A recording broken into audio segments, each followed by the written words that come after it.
சென்னையில் இரண்டாவது வாரமாக 6 இடங்களில் செல்லப்பிராணிகளுக்கு தடுப்பூசி செலுத்துவது மற்றும் மைக்ரோசிப் பொருத்துவதற்கான சிறப்பு முகாம்கள் நடத்தப்பட்டு வருகின்றன. இது தொடர்பான விரிவான தகவல்களை செய்தியாளர் சிவபிரகாஷ் வழங்க கேட்போம். சிவபிரகாஷ், தகவல்கள் என்ன? வணக்கம். தற்போது இரண்டாவது வாரமாக சென்னை மாநகராட்சியின் இருக்கக்கூடிய இந்த செல்ல பிராணிகளுக்கு உரிமம் பெறுவதற்கான சிறப்பு முகாமானது நடைபெற்று வருகிறது.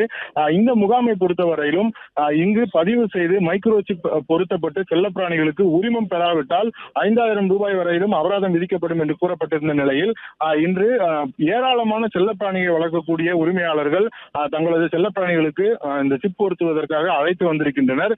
இதில் என்ன பிரச்சனை என்றால், இங்கே இருக்கக்கூடிய இந்த விலங்குகள் மருத்துவமனையை பொறுத்தவரையிலும் அங்கு ஒரு டாக்டர் மட்டுமே இருப்பதன் காரணமாகவும், அது மட்டும் இல்லாமல் இங்கு வரக்கூடிய பலரும் அந்த இடத்தில் நாய்களை இணையத்தில் பதிவு செய்துவிட்டு வராதன் காரணமாக இந்த இடத்தில் மிகப்பெரிய அளவில் கூட்டமானது ஏற்பட்டிருக்கிறது. இதன் காரணமாக கிட்டத்தட்ட 4 மணி நேரம் வரையிலும் செல்லப்பிராணிகள் வெளியிலேயே இந்த இடத்திலே வைக்கப்பட்டு அவை இந்த வரிசையில் நின்று அதன் பிறகு இந்த மைக்ரோசிப் பொருத்த வேண்டிய ஒரு சூழலும் ஏற்பட்டிருக்கின்றது.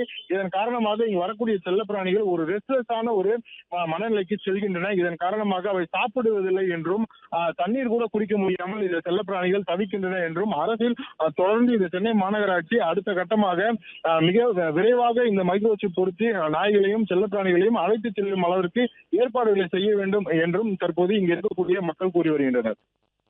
பிளே ஸ்டோர் மற்றும் ஆப் ஸ்டோரில் இருந்து பாலிமர் செயலியை QR கோடு மூலம் பதிவிறக்கம் செய்யுங்கள். செய்திகளை உடனுக்குடன் பெறுங்கள்.